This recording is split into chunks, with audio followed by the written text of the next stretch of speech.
v.I. Lenin. Strange and Monstrous. Written, February 28, 1918.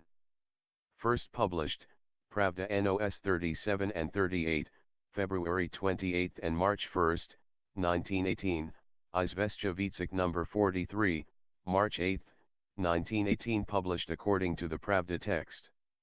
Source, Lenin's Collected Works, Progress Publishers, Moscow, Volume 27, 1972, pages 68 to 75. The Moscow Regional Bureau of our party, in a resolution adopted on February 24, 1918, has expressed lack of confidence in the Central Committee, refused to obey those of its decisions that will be connected with the implementation of the terms of the peace treaty with Austria and Germany, and, in an explanatory note to the resolution, declared that it considers a split in the party in the very near future hardly avoidable. Footnote 1. There is nothing monstrous, nor even strange in all this. It is quite natural that comrades who sharply disagree with the Central Committee over the question of a separate peace should sharply condemn the Central Committee and express their conviction that a split is inevitable. All that is the most legitimate right of party members, which is quite understandable. But here is what is strange and monstrous. An explanatory note is appended to the resolution. Here it is in full. The Moscow Regional Bureau considers a split in the party in the very near future hardly avoidable, and it sets itself the aim of helping to unite all consistent revolutionary communists who equally oppose both the advocates of the conclusion of a separate peace and all moderate opportunists in the party. In the interests of the world revolution, we consider it expedient to accept the possibility of losing Soviet power, which is now becoming purely formal. We maintain as before that our primary task is to spread the ideas of the socialist revolution to all other countries and resolutely to promote the workers' dictatorship, ruthlessly to suppress bourgeois counter-revolution in Russia. It is the words we have stressed in this passage which are strange and monstrous. It is in these words that the crux of the matter lies. These words reduce to an absurdity the whole line put forward by the authors of the resolution. These words expose the root of their error with exceptional clarity. In the interests of the world revolution, it is expedient to accept the possibility of losing Soviet power. That is strange, for there is not even any connection between the premises and the conclusion. In the interests of the world revolution, it is expedient to accept the military defeat of Soviet power. Such a proposition might be right or wrong, but it could not be called strange. That is the first thing.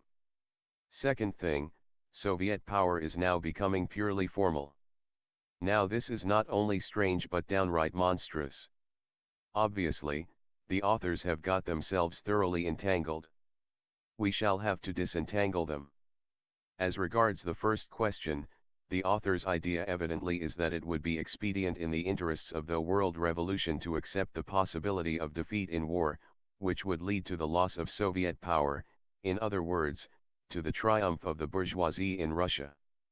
By voicing this idea, the authors indirectly admit the truth of what I said in the theses, on January 8, 1918, published in Pravda on February 24, 1918, footnote 2, namely, that refusal to accept the peace terms presented by Germany would lead to Russia's defeat and the overthrow of Soviet power. And so, la raison finit toujours par avoir raison, the truth always triumphs. My extremist opponents, the Muscovites who threaten a split, have been obliged just because they have got to the point of talking openly of a split to be equally explicit about their real reasons, the reasons which people who confine themselves to general phrase-making about revolutionary war prefer to pass over in silence. The very essence of my theses and arguments, as anyone who cares to read attentively my theses of January 7, 1918, may see, is that we must accept this extremely harsh peace now, at once, while at the same time seriously preparing for a revolutionary war, and accept it, moreover, precisely in the interest of such serious preparations. Those who confine themselves to general phrase-making about a revolutionary war ignored or failed to notice, or did not want to notice, the very essence of my arguments. And now it is my extremist opponents, the Muscovites, whom I have to thank from the bottom of my heart for having broken the conspiracy of silence over the essence of my arguments. The Muscovites have been the first to reply to them. And what is their reply? Their reply is an admission of the correctness of my concrete argument. Yes, the Muscovites have admitted, we shall certainly be defeated if we fight the Germans now. Footnote 3, yes, this defeat would certainly lead to the fall of Soviet power. Again and again I thank my extremist opponents, the Muscovites, from the bottom of my heart for having broken the conspiracy of silence against the essence of my arguments, i.e., against my concrete statement as to what the conditions of war would be, if we were to accept it at once, and for having fearlessly admitted the correctness of my concrete statement. Further, on what grounds are my arguments, the substantial correctness of which the Muscovites have been compelled to admit, rejected? On the grounds that in the interests of the world revolution we must accept the loss of Soviet power. Why should the interests of the world revolution demand it? This is the crux of the matter, this is the very essence of the reasoning of those who would like to defeat my arguments. And it is on this, the most important, fundamental and vital point, that not a word is said, either in the resolution or in the explanatory note. The authors of the resolution found time and space to speak of what is universally known and indisputable of ruthlessly suppressing bourgeois counter-revolution in Russia, using the methods and means of a policy which would lead to the loss of Soviet power, and of opposing all moderate opportunists in the party, but of that which is really disputable and which concerns the very essence of the position of the opponents of peace. Not a word. Strange. Extremely strange. Did the authors of the resolution keep silent about this because they felt that on this point they were particularly weak? To have plainly stated why, this is demanded by the interests of the world revolution, would most likely have meant exposing themselves. However that may be, we have to seek out the arguments which may have guided the authors of the resolution. Perhaps the authors believe that the interests of the world revolution forbid making any peace at all with imperialists. This opinion was expressed by some of the opponents of peace at one of the Petrograd meetings, but only an insignificant minority of those who objected to a separate peace supported it. Footnote 4, it is clear that this opinion would lead to a denial of the expediency of the Brest negotiations and to a rejection of peace, even if accompanied by the return of Poland, Latvia and Courland. The incorrectness of this view, which was rejected, for example, by a majority of the Petrograd opponents of peace, is as clear as day. A socialist republic surrounded by imperialist powers could not, from this point of view, conclude any economic treaties, and could not exist at all, without flying to the moon.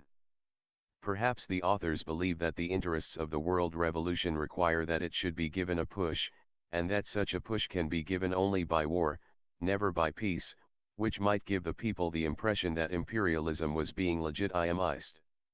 Such a theory would be completely at variance with Marxism, for Marxism has always been opposed to pushing revolutions, which develop with the growing acuteness of the class antagonisms that engender revolutions. Such a theory would be tantamount to the view that armed uprising is a form of struggle which is obligatory always and under all conditions. Actually, however, the interests of the world revolution demand that Soviet power, having overthrown the bourgeoisie in our country, should help that revolution, but that it should choose a form of help which is commensurate with its own strength. To help the socialist revolution on an international scale by accepting the possibility of defeat of that revolution in one's own country is a view that does not follow even from the pushing theory.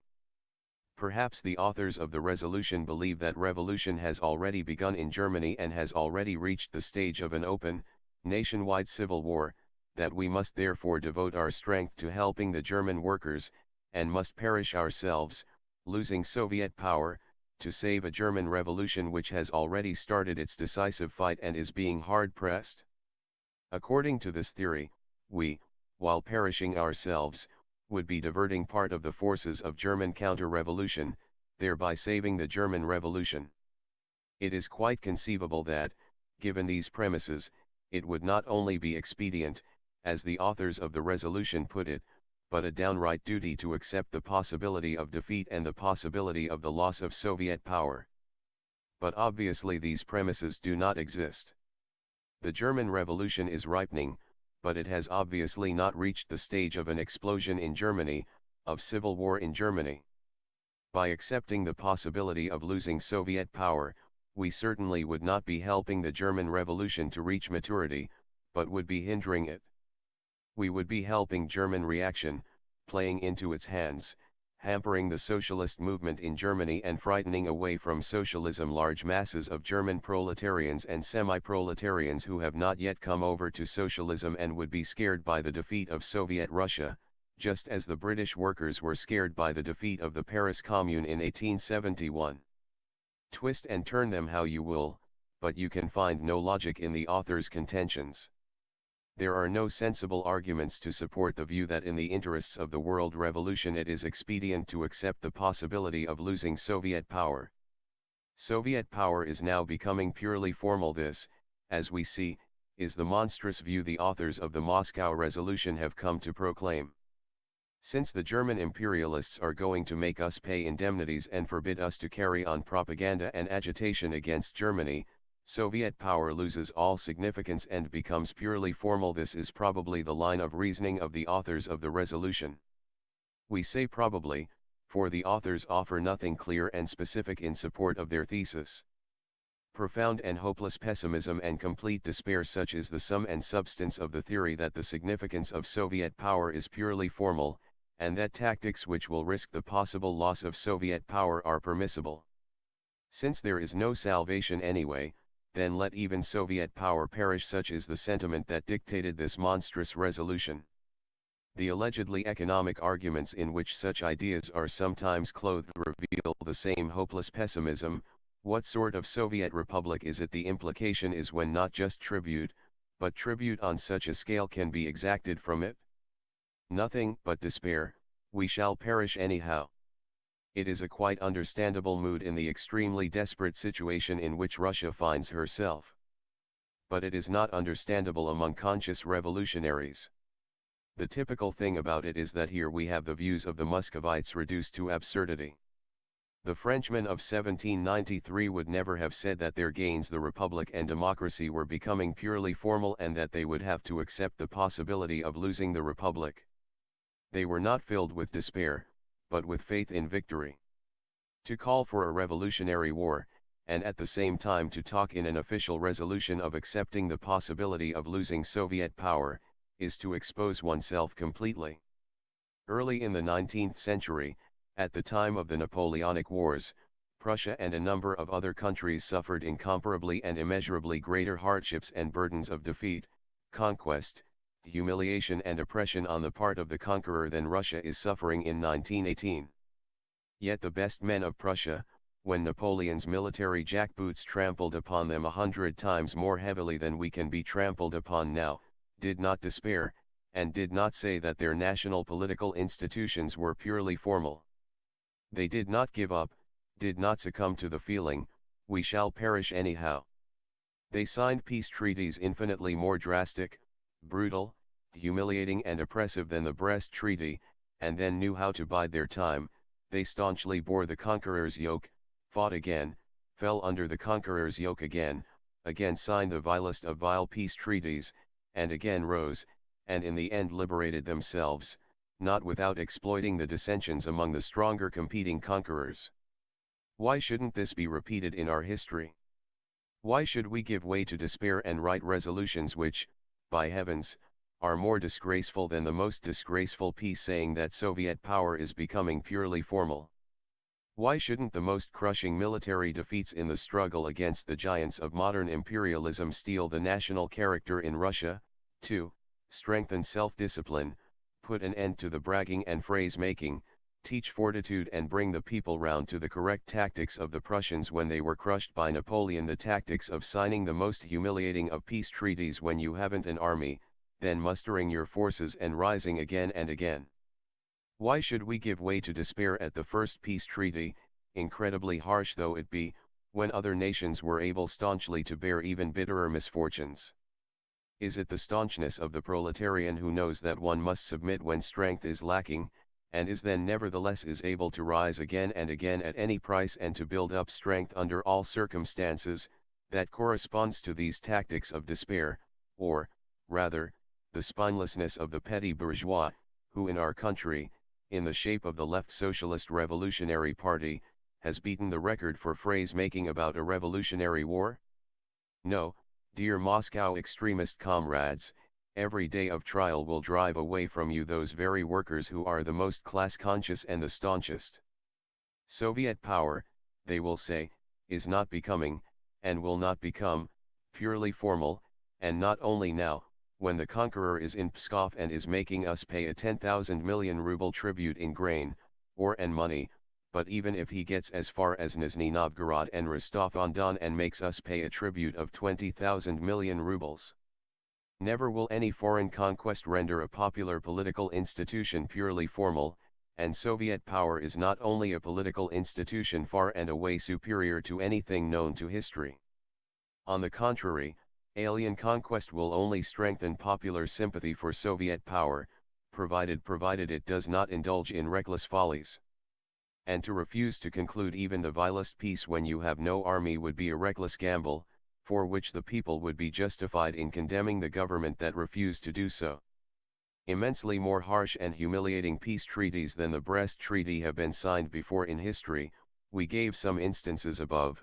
Without discrediting the regime or turning it into a formality, they ruined neither the regime nor the people, but rather steeled the people, taught them the stern and difficult science of building up an effective army even in the most desperate conditions and under the heel of the conqueror. Russia is making for a new and genuine patriotic war, a war for the preservation and consolidation of Soviet power.